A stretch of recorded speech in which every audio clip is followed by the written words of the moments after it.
The MLB hot stove is ramping up as we approach the winter meetings. All kinds of moves going down. So we here at 3 Up, 3 Down need to get you caught up. Let's go. First off, we got to talk about the big move that just landed tonight as I sit here and record this video for you guys. Willy Adames to the San Francisco Giants, the biggest contract in Giants history. 7 years, $182 million for the 29-year-old shortstop.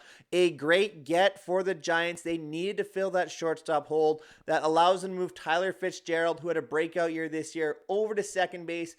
Solidifies the defense at short. Willy Adames, known for his glove, although was league average this year, in 2023 was one of the best. And expect him to get back there, especially teaming with Matt Chapman on the left side. A career year for Adames, 32 home runs, 112 RBIs, even had more than 20 stolen bases for the Brewers, so he was a big ticket item. And it's a little surprising that he landed with the Giants before Juan Soto signed, but the offer was there, the money is there. I think it's a great pickup for the Giants. I'd score it as a B right now. The only issue would be, is the defense going to bounce back? And can Adames produce the same kind of power in the Bay where the ball doesn't travel as well, especially at night? Another solid signing as I'm sitting here. 3 years, $49.5 million from the Baltimore Orioles for Tyler O'Neill. Now, the interesting thing about this deal, there is an opt-out after 2025. So essentially it becomes a 1-year deal. We're still waiting on the amount for that first year, but Tyler O'Neill is essentially going to replace Anthony Santander in that Orioles lineup. The question is, can O'Neill replace Santander offensively? 113 games only last year for O'Neill. He has had injury issues, but he stays healthy. He can definitely produce. In those 113 games, he put up 31 home runs and an 847 OPS. Now, the question is going to be, how is the new Baltimore ballpark going to play? They've moved the fences back in left field. That should help a slugger like Tyler O'Neill, because he was definitely benefiting and getting pull happy in Boston with Fenway Park and the Monster. We'll see how this plays out for him in Baltimore. Does he play left field? Does he play right field? It's going to be interesting as well. But for me, this is a nice pickup, some slug back in that Orioles lineup, but they need to do more if they're going to make a bigger push next season. Couple days ago, we got the most interesting signing, for me at least so far this offseason, a 3-year, $67 million contract to Luis Severino, and it's by the Athletics we're going with, the Sacramento team. I don't know what we're calling them anymore. I don't think anybody knows what they're calling them anymore. Officially, it is the Athletics, the biggest guaranteed contract in Athletics history. Severino was very good for the Mets last year. 3.91 ERA, 161 Ks, and more importantly, in 182 innings. Severino is definitely being brought in to provide that stability for the young Athletics rotation. They had a very good offensive team. Between Brent Rooker, Lawrence Butler, there is some quality offense in Sacramento. The question is going to be, where is the pitching? And Luis Severino is definitely going to help here. Interestingly, there is a player option for year 3. I almost guarantee that will be brought into play here, unless Severino goes absolutely crazy in his first 2 years. But a very good contract. I really like this for the Athletics. They're starting to build towards that step. And when they get to Vegas, they might be scary good by the time they get there.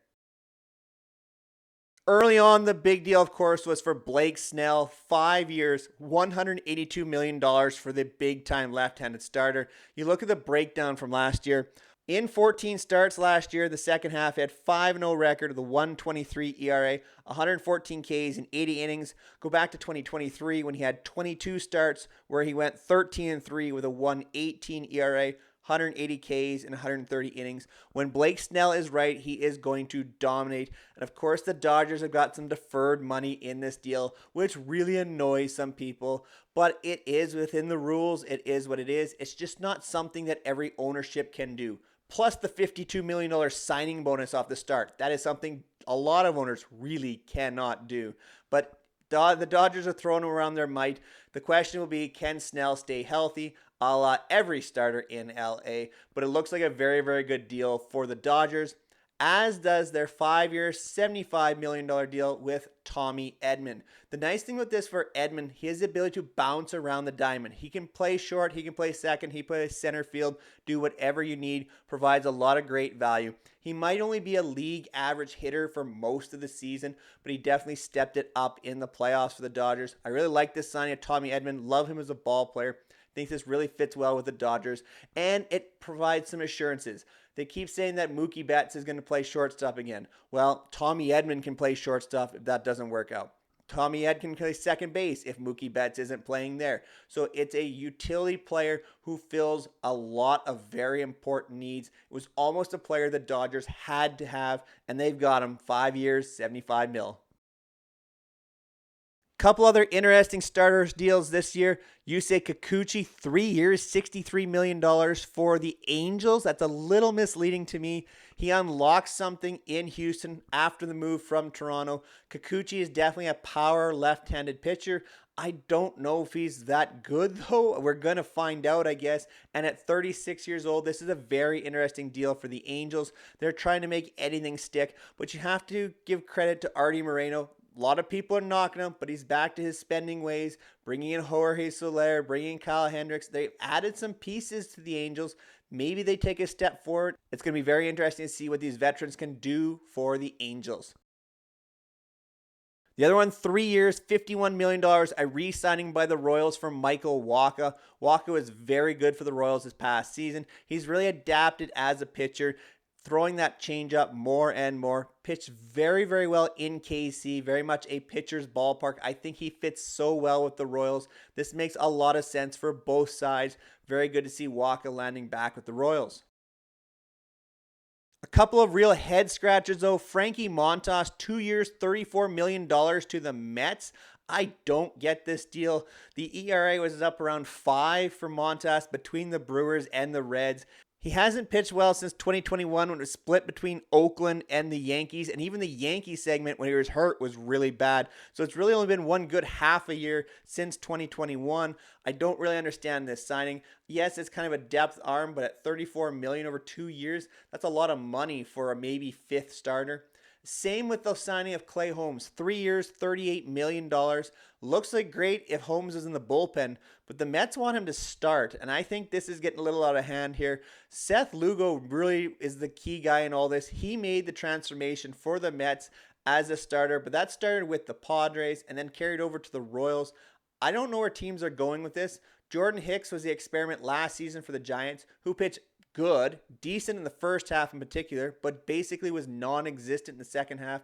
I don't know where the Mets are going with this with Clay Holmes. I think he fits a lot better in the bullpen. His pitch mix fits a lot better in the bullpen. So we'll see what happens with Clay Holmes. And the other one, 2 years, $29 million from the Cubs for Matthew Boyd. Yes, he pitched very well and coming back from Tommy John surgery in 8 starts for the Guardians and decently in the playoffs. But this guy hasn't thrown 30 starts since 2019. I don't know where the Cubs are going with this. They need more length of their starting rotation. They don't have the bullpen to back up a starter like Matthew Boyd, like the Guardians did. So this is a real head scratcher as well. I don't like this deal. So there's been some very creative moves, some very off-putting moves this offseason. And of course, we also have the one big trade, I guess you could call it, with the Royals and Reds getting together. Jonathan India going over to the Royals, along with Joey Weimer, who's a real wild card in this. If he can ever figure out how to hit at the major league level, this is a big win for the Royals. Brady Singer goes the other way to the Reds. I question this for the Reds because I don't know how Singer is going to get outs in Cincinnati. He's prone to the home run ball, and now he's going from pitcher park to a hitter park. I don't like the deal for the Reds, but I don't love it for the Royals either because Jonathan India is kind of a league average hitter with no defense. I don't think he's going to be able to play third base. I don't think he's a good defender at second, and they already have Michael Massey. He doesn't really fit in the outfield, but if he does, he is technically an upgrade because the Royals' outfield was atrocious last season. Look for him to be their leadoff hitter, see if he can get on base, and back to his Rookie of the Year type season from 2021. So there you have it. You're all caught up right here by 3 Up, 3 Down. I greatly appreciate all your guys' support. I know I've been away for quite a while. Appreciate you guys hanging in there. Thank you to all the new subscribers. We're going to be back with a lot more videos here through the off season as we get ready for the 2025 season. So thank you so much for everything that you guys have done in supporting this channel. Until next time, make sure you go check out any of my previous content, and we'll see you in the next one. Take care, everyone.